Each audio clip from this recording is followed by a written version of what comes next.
Hello, I'm Christine Zips, health rights advocate and founder of Zips Media and Wired Schools. Today, we're welcoming back for the third time my guest, James Roguski, and really delighted to have him here. He's a deep researcher, author, and a leading advocate, keeping his finger on the pulse of what's happening at the World Health Organization. Specifically, their attempts to position their leader as the official decision maker when it comes to our health. Welcome again, James. Thank you very much for having me. And I'll go off on a quick little tangent. A friend of mine contacted me earlier, texted me and said, hey, this is what's in the news today. Everybody's talking about it. What are we supposed to be looking at that they're hiding by distracting everybody with this? And so what I try to do is, look into the things that nobody else is paying attention to. And there's always something to find. So that's what we'll be talking about today. Yes, great. And I'm glad you mentioned that because it's such a good point. They definitely are really good. If you see a big flash that you say, okay, what do they want us to look over here when something of real importance is happening over there? So I'm glad you mentioned that. So thank you for preparing me or actually providing some wonderful questions. So are you comfortable with a little rapid fire back and forth here? Absolutely. Let's do it. Okay, very good. Well, let's start with why did, James, 2/3 of all the participants drop out of the Pfizer clinical trials? To give that some context, last week, the FDA authorized, not approved, authorized the emergency use of both Pfizer and Moderna injections in little tiny babies down to 6 months of age. And in the Pfizer study, 2/3 of the children who began the study were not accounted for at the end of the study. And the question stands that you asked, what happened to the 2/3 of the children? If you were an editor at a medical journal and you were the peer that was peer reviewing this study, that alone is enough to just kick it to the curb, and they should be embarrassed. It's like, how could you possibly run a study and not follow up on 2/3 of the people who started the study? Now, you're going to get a little bit of dropout. That's normal and natural, but not 2/3. I mean, they should have just said, sorry, but you did a lousy job. Go try again. But no, they said, okay, great. And when we get into some of the more questions, they actually just ignored all of the data from what was left in the study and made up something completely different. I'm sure we'll talk about that. It's an absurdity. Absolutely, great word for that. So, why is the Moderna dosage 8 times as stronger than what is in the Pfizer shot? Well, it's America, right? More is better. Okay, you got to have more. There are so many different dosages from the different groups. Pfizer, now we're talking about the amount of the mRNA that is in the injections. And so, there's an adult dose, there's a young child dose, and then there's a very young child dose. And with Moderna, the adult dose is 100. I believe from age 6 to 11 is 50 micrograms. And the age group, infant to 5 years old, is 25 micrograms. I have a serious concern that they're giving the same dosage to 6-month-old children as they would to 5-year-old children. Major difference in body size. If it's okay to give 1 aspirin to a 5-year-old, okay, would you give 8 times as many aspirin, right? And so Pfizer has 3 micrograms and Moderna has 25. And so they were supposed to be doing phase 2 studies to determine what the right dosage is. And I just don't see how it makes sense to give a 6-month-old infant the same dose as a 5-year-old child. Would that not be considered an overdose if that's the case? Well, the statistics show that they're far more likely to have in the study severe side effects. And so the fear is that, and this has been evidenced by some of the comments during the FDA's meeting, where some of the parents who gave their public comment were practically begging for the FDA to approve Moderna, because Pfizer was asking for a 3-shot course. So they would have to go 3 times. Moderna did a really slippery move. They asked for authorization for 2 shots, but the conversation that was carried on was, and they actually presented information. They know that after a couple of months, the protection is going to be gone, and they know they're coming back with a booster. Hopefully we get a chance to talk about that, because it's possible that that discussion is actually going to be happening next Tuesday. So Moderna knows they're going to need a 3rd shot, but their marketing department says, no, just go for 2, because parents are essentially going to be, well, we only have to go to the doctor or go to the pharmacy twice. There's a convenience aspect to that, but they're dosing kids up with 8 times as much. To me, it's frightening. I'm just here to inform people to pay attention, because that's what they're doing. Thank you for all you're doing again. And if I may, to just kind of back up to ask about the elephant in the room, do our babies even need this injection? Well, if you have a 5-year-old, they've lived half their life through the COVID era, if you will. If your child is 2.5 years or younger, they've lived their entire life through COVID. Seems like they're pretty much doing okay. Children don't die from COVID. They don't get hospitalized from COVID. If they catch COVID, they develop immunity to it. They're actually better off than getting an injection.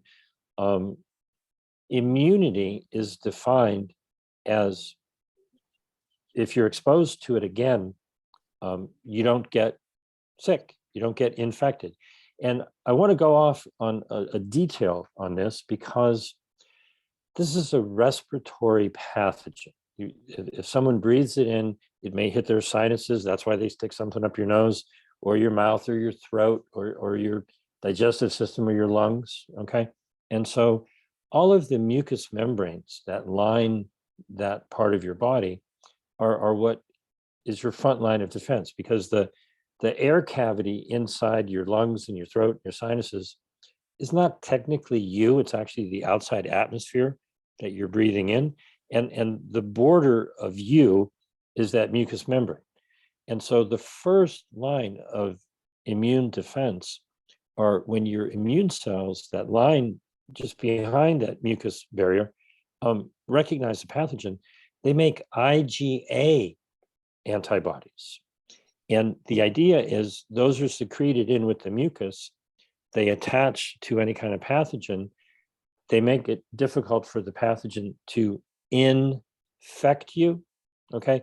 If you breathe something in, this is not a word that is in common usage, but you kind of sort of have an outfection, right? There's a pathogen inside that space, but if it doesn't get into your body through the mucous membranes and infect you, then big whoop-de-doo, right? You know, we're breathing in stuff all the time. Your lungs trap it in mucus, and you either cough it up or you swallow it and it gets digested. And when you go to the bathroom, it leaves, through the back door.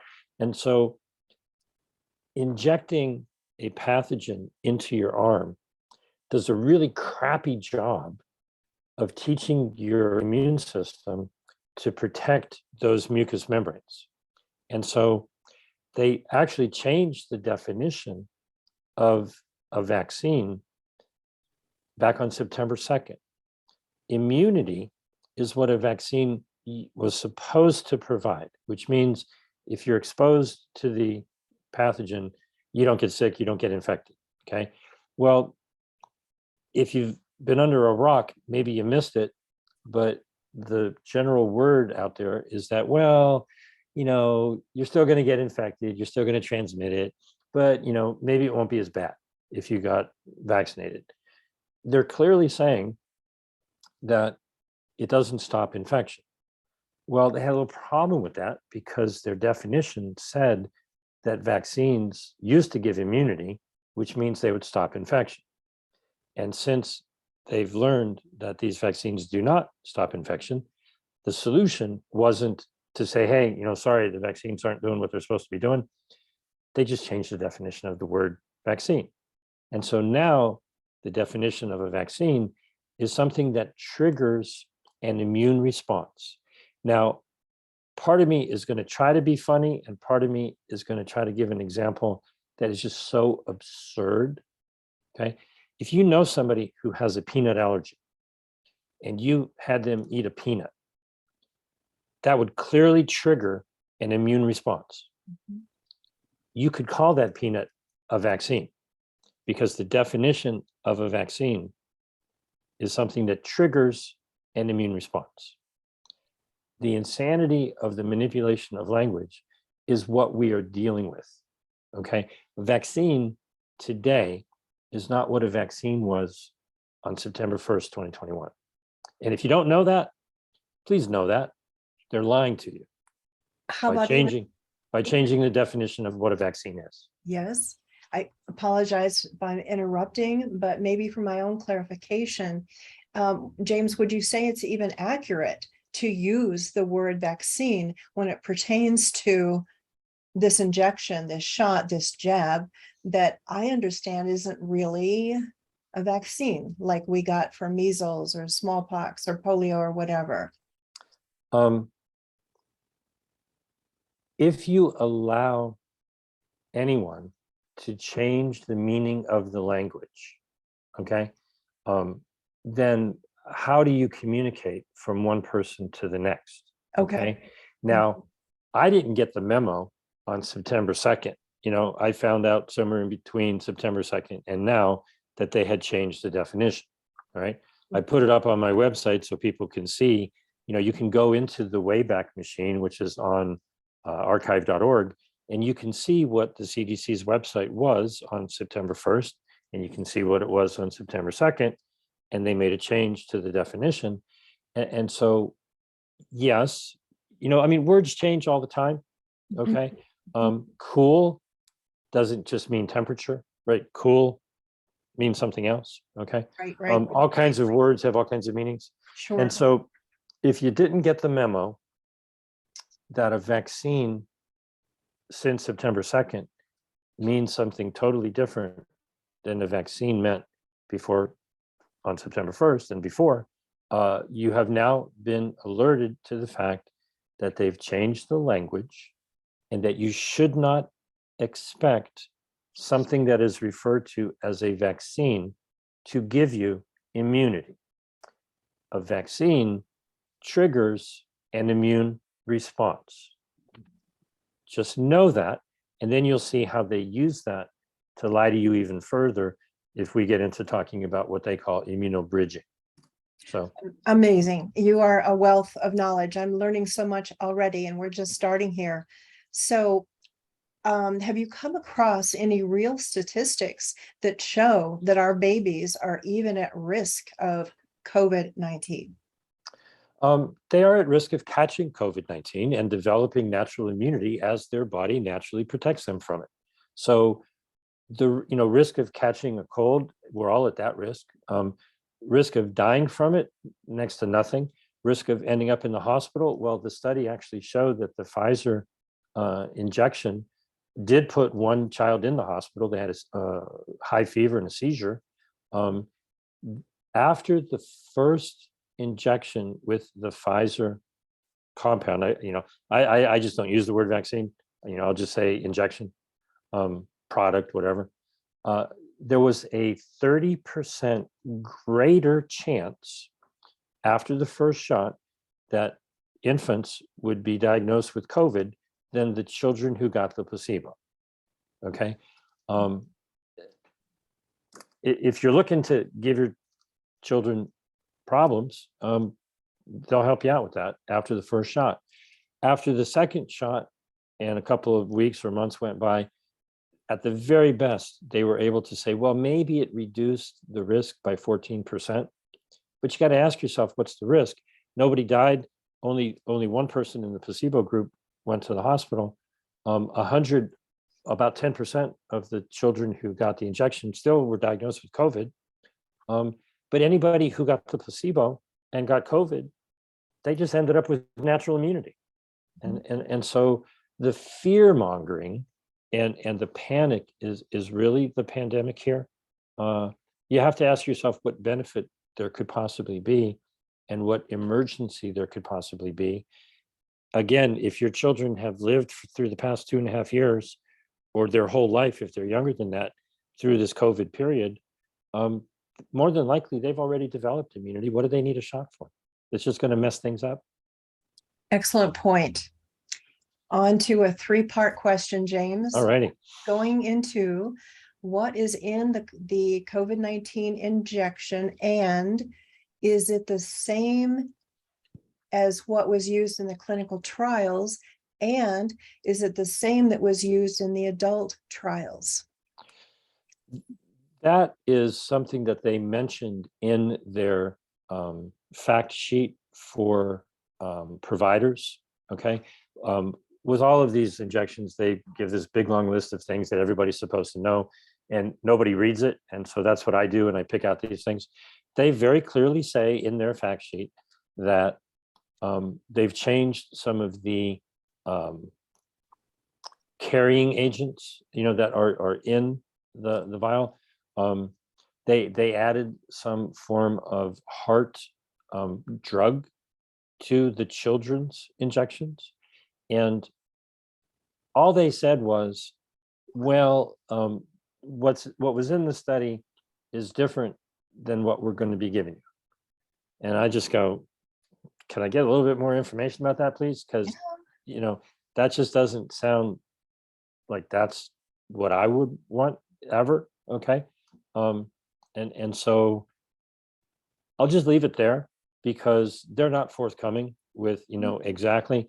I'll maybe add this. I used to manage a nutrition store, and we dealt with many companies, and quite a number of the companies, whenever they did a batch, whenever they manufactured a run on their factory floor, they would send a sample to an independent laboratory, and they would do an independent laboratory analysis of, we got so many vitamins and minerals and herbs and whatever's in there, and fewer than 1 part per million or billion of whatever contaminants or bacteria or whatever, and they would have an independent analysis. And so my question is really very simple. For each batch of each injection, where's the independent analysis? How come they're not? That's like fundamental, right? What's in here? There's a lot of laboratories around the world who have examined these vials of injectables, and it's frightening what they see. There's something probably going to be coming out soon. I got wind that Dr. Cole and Del Bigtree have actually obtained the injectable and have just mixed it with blood. And I haven't seen what the results are. I just heard, talk about it, that it just destroys the blood. I mean, you just put the vial, mix it with blood, and it's horrible. And so, that could easily explain why, some people have massive problems because they randomly stick the needle in the arm. 1 out of 1,000 or 1 out of 10,000, they're going to catch a vein, and it's going to go right into the blood, not into the muscle. And it's clearly going to cause some trouble. Thank you for telling me about Del Bigtree and Dr. Cole. I'm big fans of them both, and we'll probably be seeing that on the high wire this week. Actually, I would imagine. We always look for that. So, so James, what are the side effects of this injection that we can expect? With very, very, very young children, they can't talk. It's very hard for them to explain, what they're doing.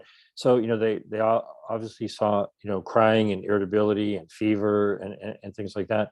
But, the open-ended question is, they only did these studies for a couple of months. They ended up in Pfizer in the younger age group. They based their statistics on 277 children. Okay. And so things that take longer, like genetic alterations and cancers and mutations and things like that, they clearly could not possibly have done a long-term study to see what might happen if this, affects the next generation. I mean, they've shown that these compounds go into women's ovaries. Well, it's a weird thing to think about, but little tiny baby girls have little tiny baby ovaries. And so you're not just affecting them, you're affecting their children 20, 30, 40 years down the road. That boggles the mind when you start thinking about that. But on a very simplistic level, if they only test 1,000 children, and I'm being generous here because they ended up with 277, anything that happens 1 out of 2,000 times, the study was not powerful enough to determine whether or not they would even get a signal that it was going to happen. Okay. And so if it's 1 out of 1,000 and you're going to inject 1 million babies, well, then 1,000 people would get whatever the problem was that only shows up 1 out of 1,000 times. And so the study was just pathetic. It was just too small. It was too poorly run. And I'll answer a question that you haven't asked. Maybe you were going to. They're supposed to, by law, provide a positive benefit to risk analysis, right? The benefit needs to outweigh the risk. Well, what in the hell could the benefit possibly be? Kids that age don't die. They rarely end up in the hospital. They get sick and they develop natural immunity. What kind of benefit are you offering? And what's the risk? The upside is infinite, okay? Because the risk could be death, right? And that's just, nothing anybody wants to talk about. There can be really no benefit. And unfortunately, everything has gotten twisted because it seems like the benefit is that it addresses a certain subset of our nation's parents who need to feel better about themselves by injecting their children. And so the real benefit is how it makes the parents feel. Okay. And that's just a messed up way of making a medical decision. And that's an excellent point, I think. And the parents are likely greatly influenced by their parents, the baby's grandparents, and how they were raised. And so you're kind of dealing with that history too. And if I may add a little bit of what I think is a little related to dealing with babies and trying to read their side effects of this injection, there was a post by a doctor of a photo of a mother and a baby, and saying your baby is not going to indicate to you or show any signs that they're getting tightening in their chest after receiving an injection, for example. Right. You're not Right. going to pick that up. I mean, I wish everyone the best. Babies are amazingly resilient. Yes.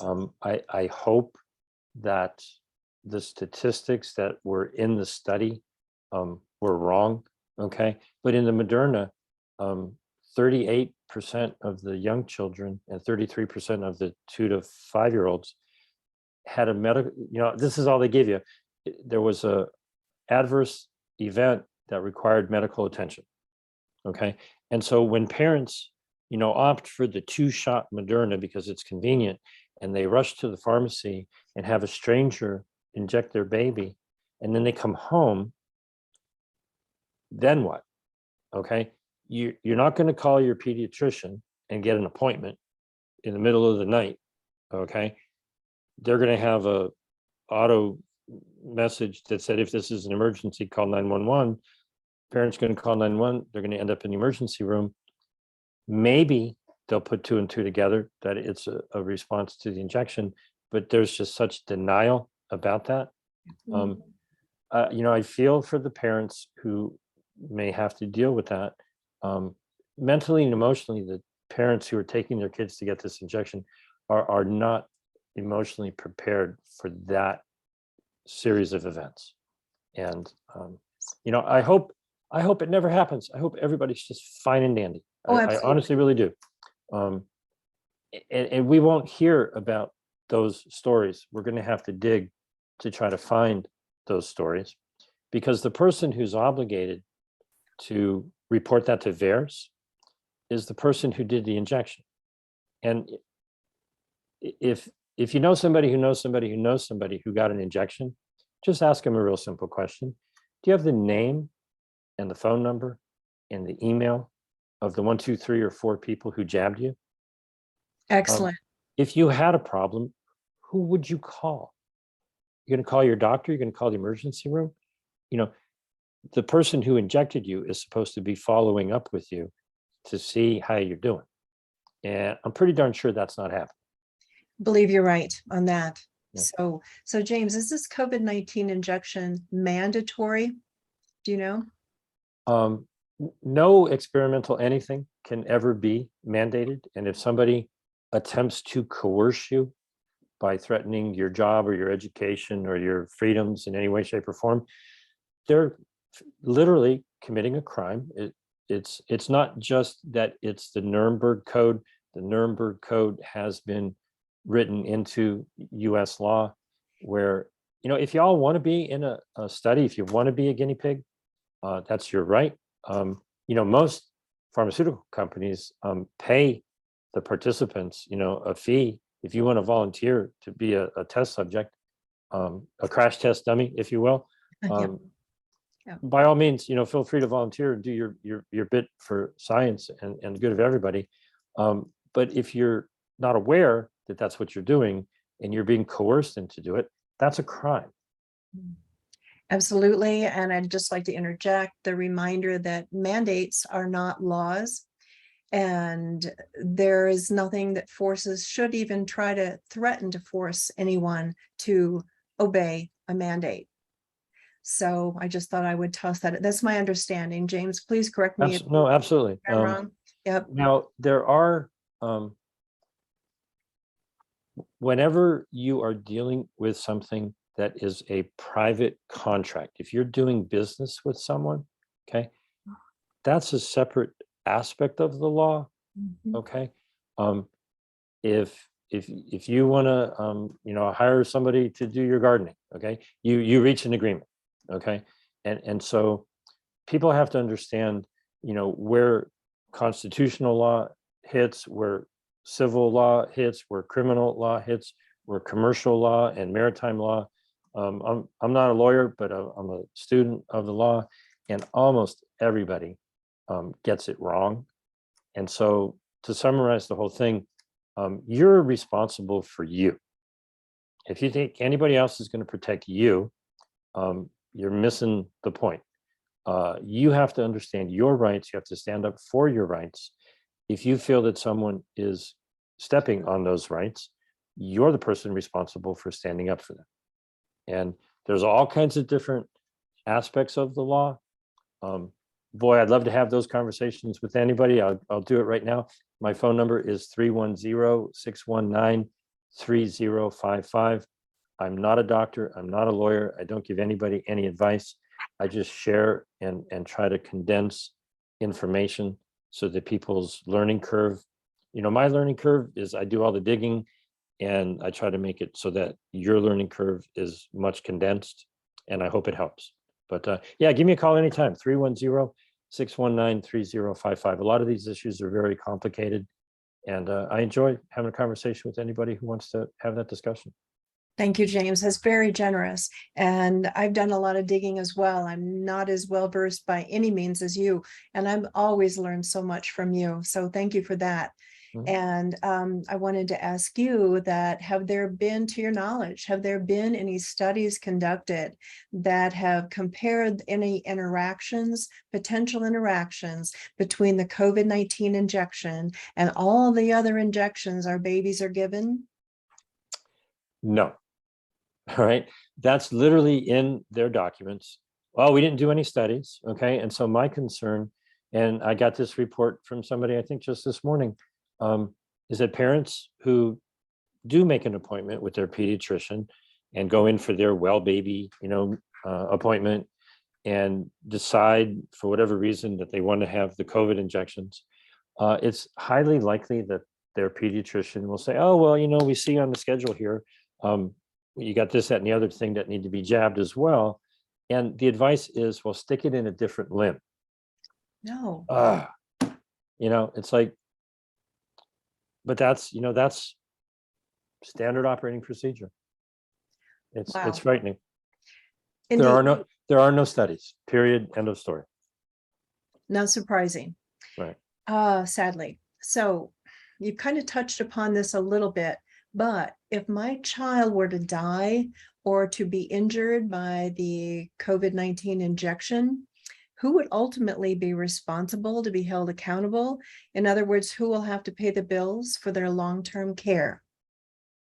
Well, if they die, there won't be any long-term care. But for the injuries, if you have insurance, okay, hope that insurance will cover that sort of thing. But the time that it takes, to just take the child to the hospital or the doctor and get therapy and just deal with that, people are not prepared for just how horrible that is. On the article that I have that we're talking about, pandemic of the vaccinated.com, I have about 100 videos, and I have just short of a dozen websites, each of which has hundreds of videos of people who were pro-vax. They volunteered to get the vac. Maybe they were coerced a little bit, but they chose to get injected, and they have publicly told their horror stories of what happened to them. And I feel it's everybody's obligation to honor what these people have done. It's not easy to be pro something and then publicly say, oh man, I was all for this and look what happened to me. And so there are hundreds, if not thousands of people, if you go on pandemicofthevaccinated.com, vaccinated with 2 X's, pandemicofthevaccinated.com, these people have shown on video what their problems were. Now, nobody wants to watch that. It churns your stomach. Okay. It's really, it should make you cry. It should make you sad. It should make you angry. If you want to just stick your head in the sand and not see what hundreds of people, thousands of people have put out into the public to try to warn you, okay? Well, if you don't look, if you don't want to look, if you refuse to look, then you are ignorant. It's not to say you're stupid. If you ignore the invitation to learn, you are ignorant, and ignorance is not an excuse. And so I challenge people, watch all those videos and, ask yourself, are thousands of people putting videos out there into the public domain and they're all lying? It's unimaginable. Thank you for that. And that link will be appearing below along with some other related ones. So very strong information there. I'm coming upon somewhat of a new term that I've come across here with your question of immunobridging. And to ask you, why was immunobridging accepted as a valid reason to authorize these injections when only 20 out of 260 children were studied?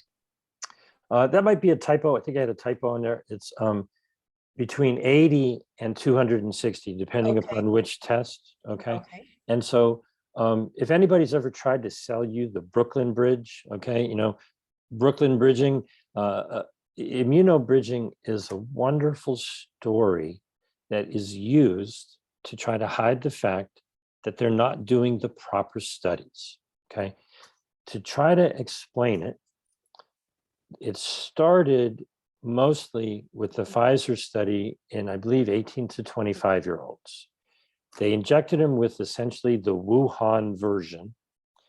They did this when Delta was the most common, right? And there was a certain similarity between the Wuhan and the Delta strain.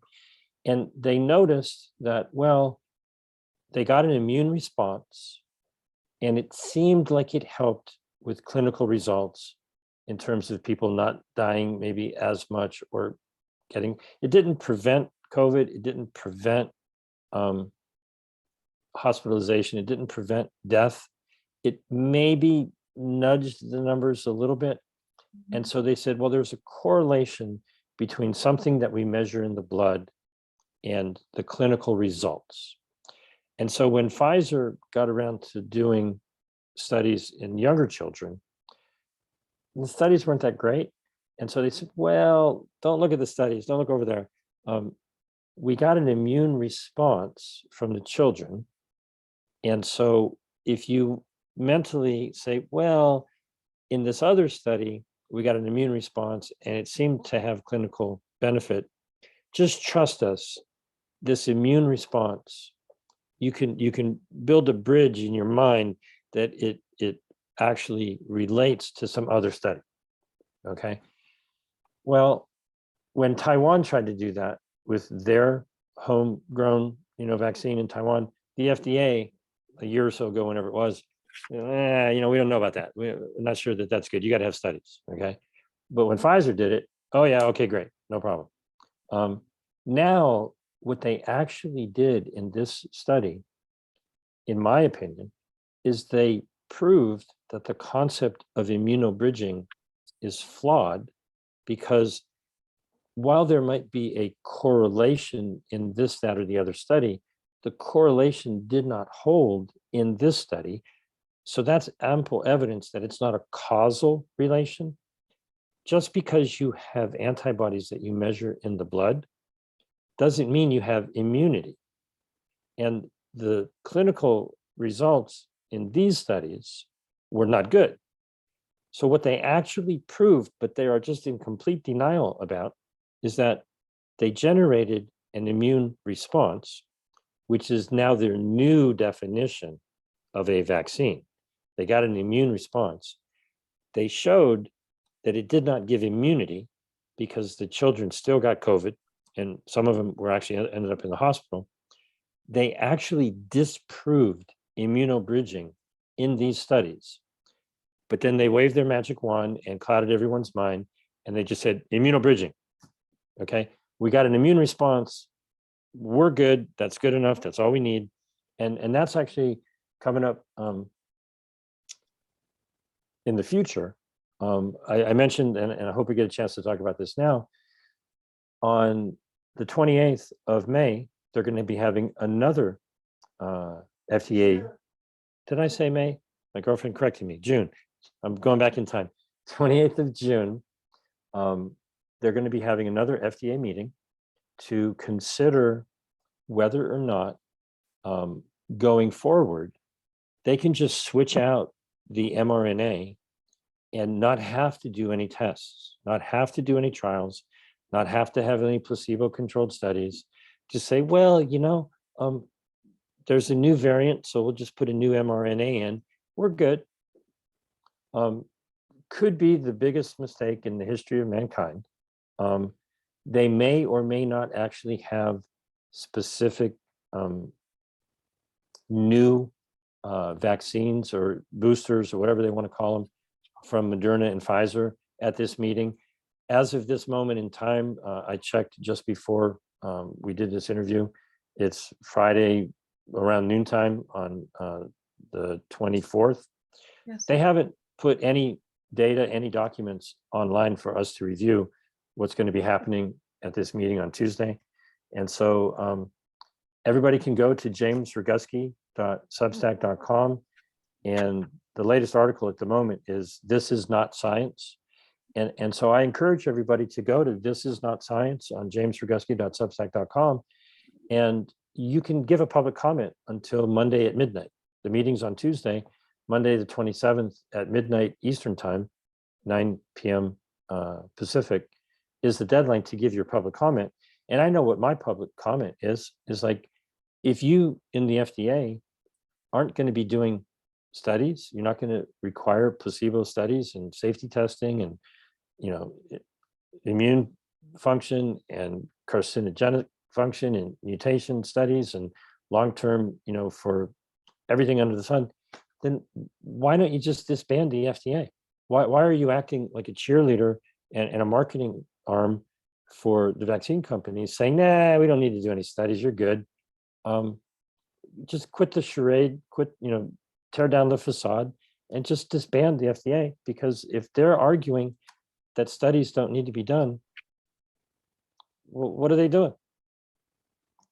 And I'd like to say we're running a little bit out of our clock today, James, but I would like to offer to you in front of our viewers, if it might make sense, that there are some specific questions here you provided to ask why the FDA, they're avoiding this certain set of questions.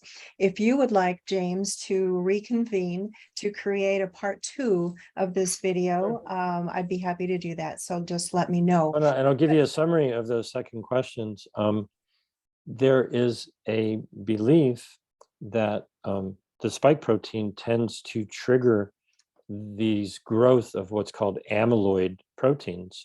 And some of the studies of, quite frankly, cadavers and what morticians and funeral directors and embalmers have been pulling out of the arteries and veins of people who have passed away, is absolutely frightening. And so they're not even, the FDA is not even addressing. It's like, just turn a blind eye. We don't want to see. We're busy cheerleading for more injections. Don't tell us about. We're distracting. Don't tell us about what you're finding in dead bodies. We don't want to know. Okay. And I'll leave it with this. On a different topic, when we were talking about the WHO, I heard, people reporting. Nobody ever said it to my face because they just wouldn't. Okay. But off in the distance, I got reports of people saying, well, we haven't seen any credible evidence. It's like, well, I understand how you're misusing the language. When you say we haven't seen, it really translates as, well, we refuse to look because we don't want to know. Right. And so when you hear somebody say, well, there isn't any evidence, you just go, well, where are you looking? Because the evidence is everywhere. Okay. And so blindness, I guess, can be self-inflicted. If you don't want to look, if you don't want to know, if you are ignorant of the obvious, then you can maintain a state of denial. And that appears what, psychologically, a lot of people are doing. It's like, no, I don't want to know. Don't tell me. And if you're open to just looking at the evidence that is just slapping everybody in the face, it should be pretty darn obvious. Exactly. We can lead people to knowledge, but we can't make them think. So definitely. Exactly. James, any last minute tidbit in this jam-packed message? Thank you so much again. Don't censor yourself. To your audience, please don't censor yourself. Get the link to this video and share it with absolutely everybody. And if they choose to ignore this information, that is their choice. But if you choose to not share it, then you have become your own worst censor. So share it with everybody.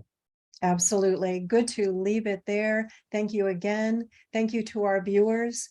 We do hope this has been helpful, and please do click on subscribe, like, share, and comment to help further the message. Again, thank you, James. It was a pleasure. Always. Thank you very much. Bye.